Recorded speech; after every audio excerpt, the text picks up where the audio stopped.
What's wrong with you, MegaCrasher?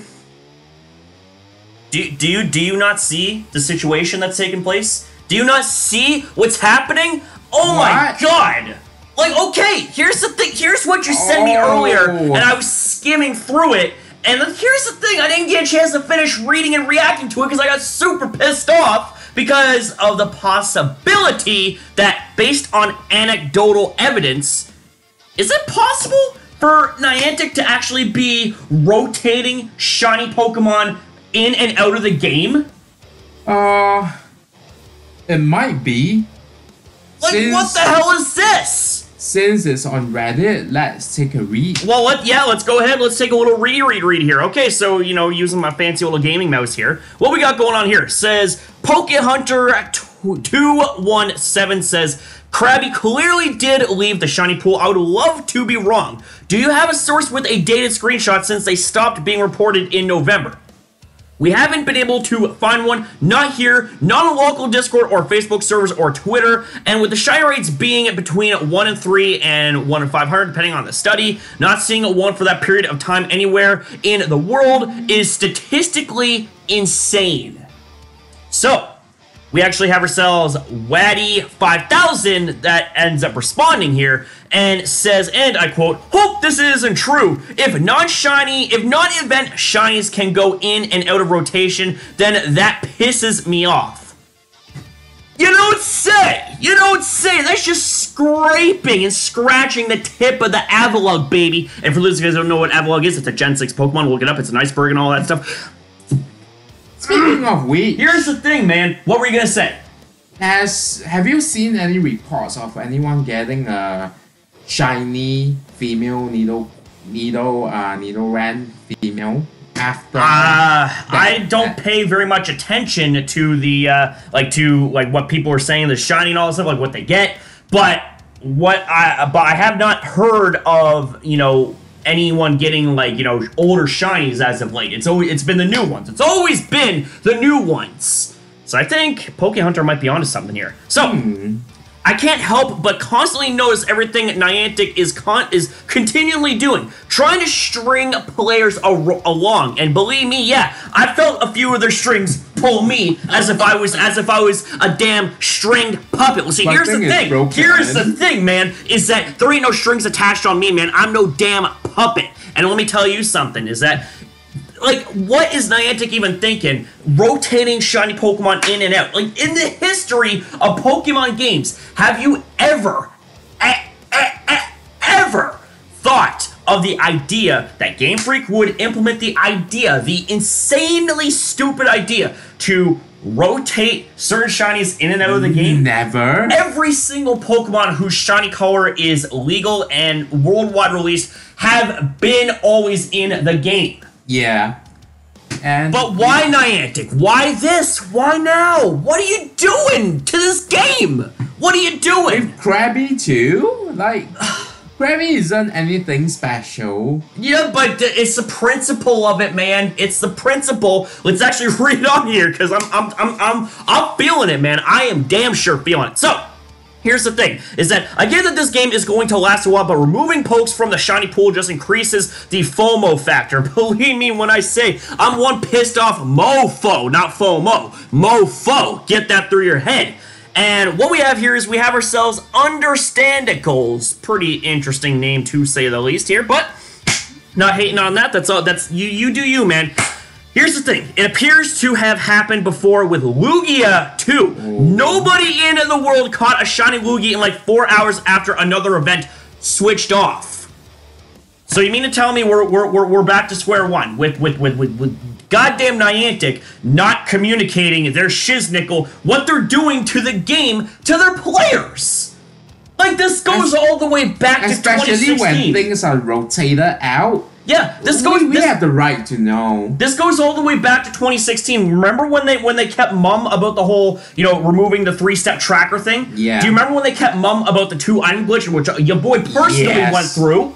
Do you, and this right here, it's like Niantic isn't exactly known for the communication. And Niantic, this isn't me hating on you. This is a simple criticism, okay? I play the game, I'm allowed to criticize. Whoa! Because I'm MegaCrasher after all, and I'm the big bad Canadian MegaCrasher Destroyer.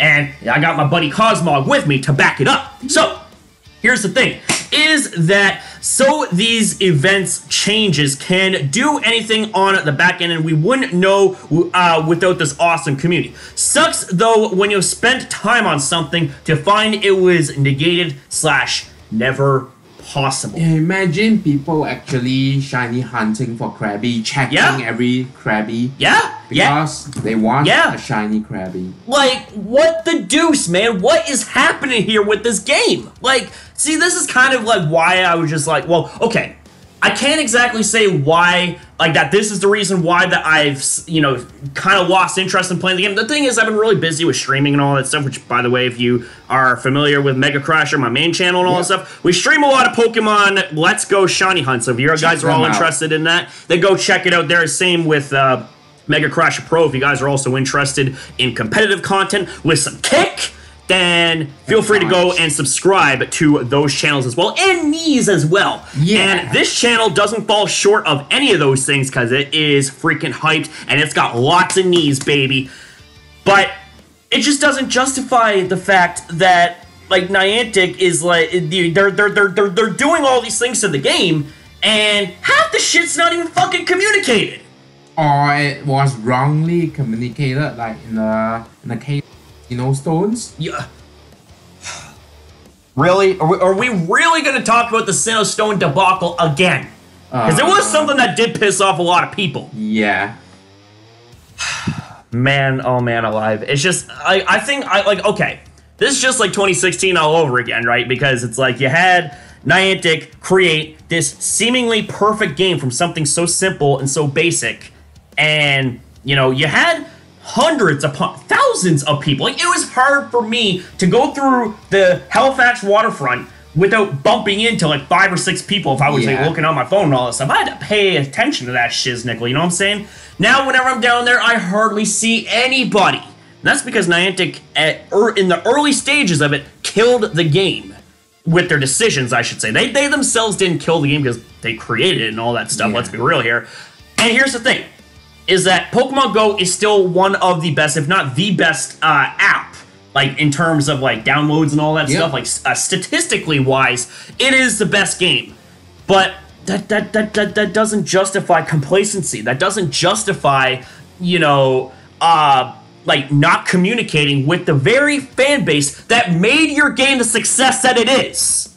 You know what I'm saying? And MegaCrasher or not, that kind of shiznick kind of pissed me off a little bit. Yeah, me too.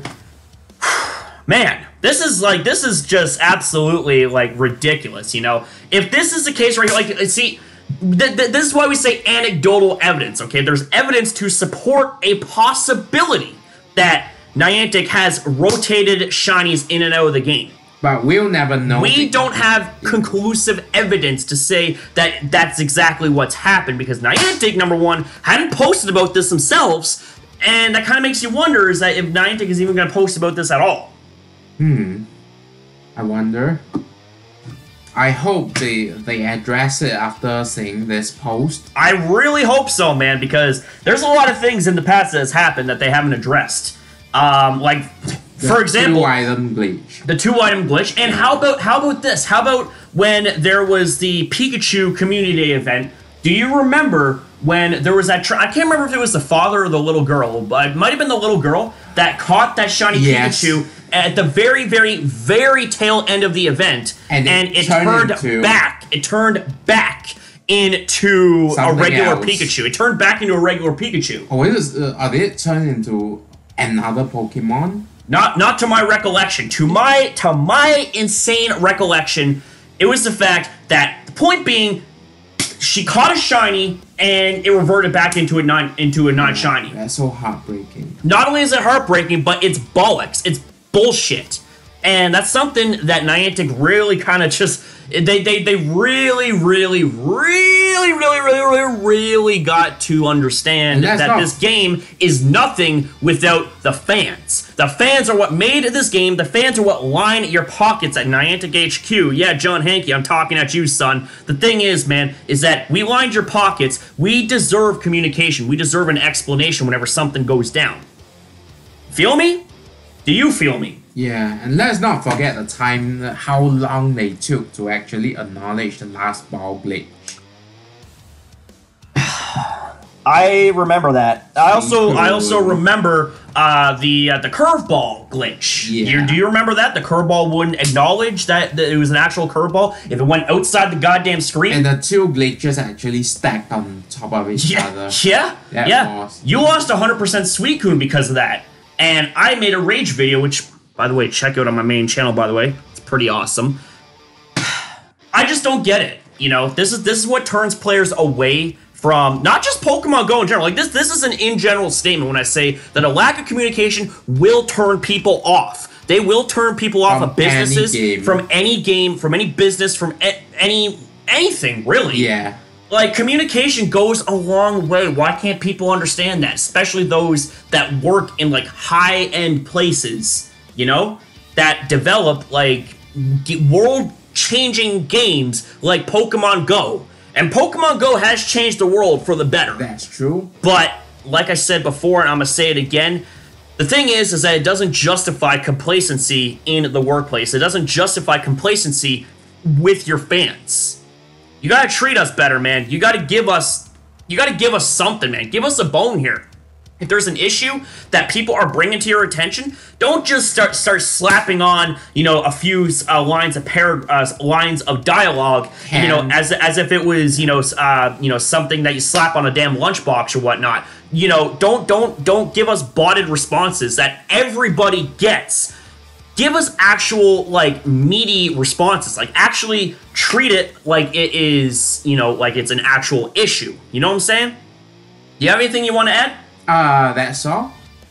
Well, with that being said, guys, you know, again, this video here is both a rage rant in a Mega Crasher form, but also kind of does bring forth a possible actually, there's no possible about it. It is a concern, because the thing is that there's things happening with this game more or less every day that's being reported on, and, you know, Niantic is doing very little to communicate with it. Now, I understand, you know, if I can be kind of, you know, non-Mega Crasher-ish for a second. The thing is that Niantic has to handle a lot of people, and they have a very limited amount of employees. So, you know, they're answering like to hundreds of thousands of emails every day. So it's kind of understandable. But what is also a good alternative is to write out an in-general statement.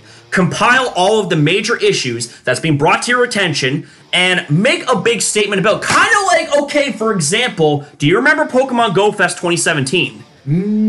Yeah.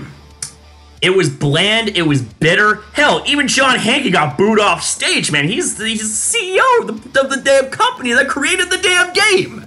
It just kind of goes to show that like, if there's issues and it's not properly communicated and people are not compensated or at least acknowledged to the point where it's like, okay, like, it's a fair compromise kind of thing. Like, you know, I understand that people got refunded their trips and all that. Got, like, I think $100 worth of in-game currency. So well and good. You know, they're job done for what they've done. But the thing is that it doesn't take back all the time that people have spent traveling to get to the site, only to find out right then and there, as the event starts, that there's a lot of issues. Now, 2018, on the other hand, they rectified that in a big way. I was told it was one of the greatest events of all time. Yeah. And the thing is that 2019, I have high hopes for 2019. And 2019 is not just the year of Pokemon Go, but it's also the year of the Mega Crasher, where every day is a celebrated holiday because it's Crasher Day! Woo! So with that being said, guys, thank you for watching this, I guess, I don't want to say exciting video. It's raging. It is angry. It is ranty. It is aggressive. If you guys are into aggression, if you guys are also into Mega Crasher reacting, that being me, if you guys are into Mega Crasher doing rage rants and reacting, well, we have ourselves a small dose of that here on this channel every now and then. But if you guys are into that sort of thing, well, then just go subscribe to my main channel as well, man. All the links and shit will be in the description box down below. So with that being said, thank you for watching, and we'll see you next upload. Woo! By the way, Community Day is coming. It is coming, man! Holy shit! Less than a week. It's coming less than a week, man. Are you prepared? Yep, and you? Oh, hell to the yeah, you know that I'm prepared, but more than ever before, man, I am prepared to go all out to get you a shiny 100% event Hydro Cannon Totodile. Ooh. That's one of your favorites, bro. That's one of your favorites, and I told you I'm going all out. This is going to be a great way to send things off with a bang. There's going to be cake. There's going to be iced wine. You're going to have a Shundo on top. I'm going to do the best I can to get him a Shundo. It's not quite guaranteed, but I will do the best I can, man. And the thing is that ain't nobody going to stop me. And I should really save this promo for another video, shouldn't I? Yeah. I really should. So, if you guys want a MegaCrasher-style promo for Community Day, then make sure you subscribe and tune in as well. It's going to be intense. I mean, if you guys are familiar with WWE, you're familiar with the likes of Dean Ambrose and all that stuff, well, expect that kind of promo, man. Expect that kind of intensity and action and excitement, because it's going to happen. And it's going to happen live. It's going to happen in one place, one time, that being here in MegaCrasherGO. So subscribe, go and subscribe, share this channel, share everything to your friends, to your family, to your social medias, to everywhere, baby, because this channel is on fire, man. I'm on fire. He's on fire. We might need to call the fire department, man. It's getting a bit insane in here. So thank you for watching. We'll see you guys, woo, next upload.